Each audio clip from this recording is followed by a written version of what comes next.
Einstein estava errado, e não foi só um pouco, foi para valer. Pesquisadores do MIT acabaram de realizar um experimento que refuta um dos maiores gênios da história da física e, ao mesmo tempo, confirma a característica mais maluca do nosso universo. O que eles descobriram vai bagunçar a sua cabeça. Então fica até o final, de verdade. Sejam muito bem-vindos, pessoal!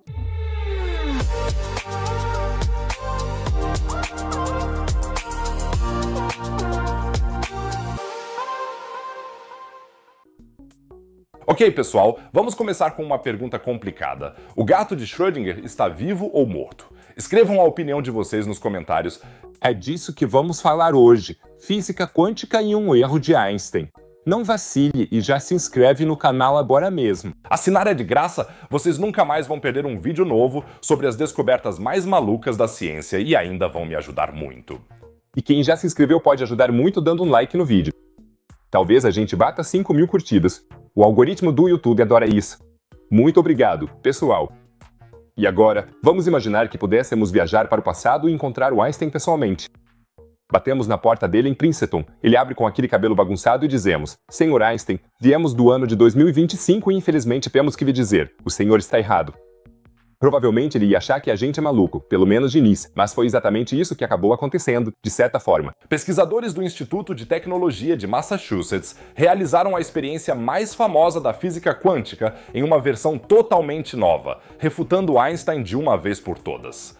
E uma refutação de Einstein realmente não acontece todo dia. O cara estava certo praticamente sobre tudo. Para entender do que se trata aqui, precisamos voltar ao ano de 1801. O físico britânico Thomas Young realizou uma experiência que hoje todos os estudantes de física conhecem, o experimento da dupla fenda. Young enviou luz através de duas fendas estreitas e observou o que acontecia em uma tela atrás delas. Se a luz fosse feita de partículas, a gente esperaria ver dois pontos brilhantes, um para cada fenda. Em vez disso, Young viu um padrão de listras claras e escuras. Isso só podia significar que a luz se comportava como uma onda. Essa descoberta foi revolucionária, pois mostrou que a luz tem propriedades que a gente conhece das ondas da água no nosso dia a dia. Quando duas ondas se encontram, elas podem se reforçar ou se anular. Foi exatamente isso que aconteceu no experimento de Young. Mas a história fica ainda mais maluca. No século XX, cientistas descobriram que a luz, na verdade, é composta por partículas chamadas de fótons. O próprio Einstein ganhou o prêmio Nobel em 1921 por explicar o efeito fotoelétrico, que mostra que a luz vem em pequenos pacotes de energia. O espectador atento pode estar se perguntando agora: afinal, a luz é uma partícula ou uma onda? Eu não entendo mais nada. A resposta a encontramos na física quântica. A luz é as duas coisas. Esse fenômeno bizarro é chamado de dualidade onda-partícula. Agora é que fica realmente misterioso. Quando se realiza o experimento da dupla fenda com fótons individuais, acontece algo incrível. Cada fóton passa simultaneamente pelas duas fendas e interfere consigo mesmo. Mas se tentarmos descobrir por qual fenda o fóton realmente passou, o padrão de ondas desaparece na hora. É como se o fóton soubesse que está sendo observado. Einstein nunca conseguiu aceitar essa ideia, o que é compreensível porque é bem louco. Para ele, era impossível que a natureza funcionasse de forma tão aleatória e indefinida. Sua frase "Deus não joga dados" ficou famosa. Einstein procurava maneiras de refutar a teoria quântica. Sua ideia é genial. Se um fóton passa por uma fenda, ele deveria esbarrar minimamente nela. Essa força minúscula poderia ser medida e, assim, determinar simultaneamente por qual fenda o fóton passou sem destruir o padrão de ondas. Niels Bohr, o fundador da teoria quântica, discordou veementemente. De acordo com a relação de incerteza, é impossível medir com precisão duas propriedades complementares de uma partícula ao mesmo tempo. A previsão de Bohr: qualquer tentativa de determinar o caminho do fóton destruiria o padrão de ondas. Durante décadas, esse debate acalorado permaneceu sem conclusão. Embora todos os experimentos indicassem que Bohr estava certo, sempre houve a suspeita de que os aparelhos usados eram muito grosseiros e falsificavam o resultado. E quem apostaria contra Einstein, apesar de todas as evidências? É aí que entram os pesquisadores do MIT. Wolfgang Ketterle e sua equipe realizaram o experimento de dupla fenda mais elegante de todos os tempos. Em vez de fendas normais, eles usaram átomos individuais, as menores fendas que se pode imaginar. Eles resfriaram mais de 10.000 átomos a poucos milikelvin, uma temperatura mais fria do que a do espaço sideral, e com feixes de laser eles organizaram esses átomos em uma rede cristalina perfeita. Esses átomos funcionaram como fendas para os fótons. fótons. Quando um feixe de luz atinge os átomos, os fótons são espalhados e criam um padrão de interferência, exatamente como na clássica experiência da dupla fenda. O truque genial?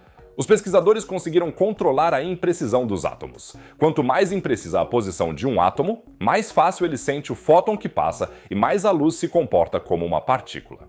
E o que eles descobriram? O resultado foi claro. Einstein estava errado. Quanto mais informações os pesquisadores coletavam sobre o caminho dos fótons, mais fraco ficava o padrão de ondas. É fisicamente impossível observar ao mesmo tempo que a luz é onda e partícula. Mas a equipe foi ainda mais longe. Eles desligaram os lasers que mantinham os átomos presos, as molas, por assim dizer, no experimento mental de Einstein. Mesmo sem essa conexão mecânica, o resultado permaneceu o mesmo. Isso prova que não é o equipamento que causa o fenômeno, mas as leis fundamentais da mecânica quântica. Einstein e Bohr nunca teriam imaginado que tal experimento fosse possível com átomos e fótons individuais, diz Wolfgang Ketterle. A experiência confirma mais uma vez a natureza bizarra do mundo quântico. As partículas têm uma natureza dupla e nunca podemos observar os dois aspectos ao mesmo tempo. O gato de Schrödinger na sua caixa está morto e vivo. Definitivamente um caso para os protetores dos animais da PETA. O que isso significa para o nosso entendimento da realidade? A física quântica nos mostra que o universo, em um nível fundamental, é baseado em probabilidades. As propriedades que observamos no mundo macroscópico só surgem através da estatística de inúmeras partículas quânticas. Einstein teria odiado isso, porque, na verdade, o universo está sempre jogando dados. E essa descoberta não é só interessante do ponto de vista acadêmico. A mecânica quântica é a base de tecnologias como computadores, lasers e aparelhos de ressonância magnética. Os futuros computadores quânticos e a comunicação quântica vão revolucionar nossas vidas e todos eles se baseiam exatamente nos princípios que tanto incomodavam Einstein. A experiência do MIT também mostra como é importante questionar sempre as teorias estabelecidas. Einstein foi um dos maiores físicos de todos os tempos, mas até os gênios podem errar. Sua crítica à teoria quântica não foi inútil. Ela ajudou a aprofundar nosso entendimento e a desenvolver experimentos melhores. O momento da descoberta é especialmente emocionante. 2025 foi declarado pelas Nações Unidas como o Ano Internacional da Ciência Quântica, exatamente 100 anos após a formulação da mecânica quântica. O debate entre Einstein e Bohr aconteceu apenas 2 anos depois. É uma coincidência maravilhosa que essa controvérsia histórica tenha sido esclarecida justamente no ano do aniversário. Bom, talvez não seja mesmo coincidência.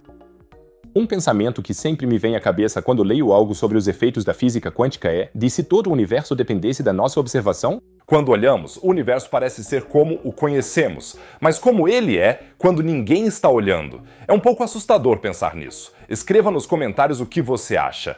De qualquer forma, a realidade é mais louca do que qualquer romance de ficção científica. Vivemos em um universo em que partículas podem estar em vários lugares ao mesmo tempo, em que a observação altera a realidade e em que o acaso desempenha um papel fundamental. E o melhor de tudo, nós entendemos apenas uma pequena parte desses segredos da mecânica quântica. Como é que a nossa realidade surge desse mundo quântico tão bizarro? Será que existem variáveis ocultas que ainda não descobrimos? E o que realmente acontece quando observamos um sistema quântico? Vou manter vocês informados sobre todas as novas descobertas no mundo quântico. Então, aproveita e se inscreve no canal agora e não esquece de deixar o like para a gente bater 5.000 curtidas. E falando em perguntas em aberto. No acelerador de partículas do CERN foi feita uma descoberta que pode ser ainda mais espetacular do que o experimento do MIT. Os pesquisadores realizaram uma colisão entre matéria e antimatter, e isso revolucionou nossa compreensão da origem do universo inteiro. Isso porque pode fornecer a resposta para a pergunta: por que existe alguma coisa e por que a matéria e a antimatter não se anularam no início do cosmos? O que foi descoberto no CERN, eu explico para vocês no vídeo que aparece no canto superior direito. É realmente super interessante. Não deixem de conferir. E se você não se cansar de espaço e ciência, tem mais um vídeo lá embaixo à direita. Se não, a gente se vê no próximo vídeo. Fiquem bem, pessoal!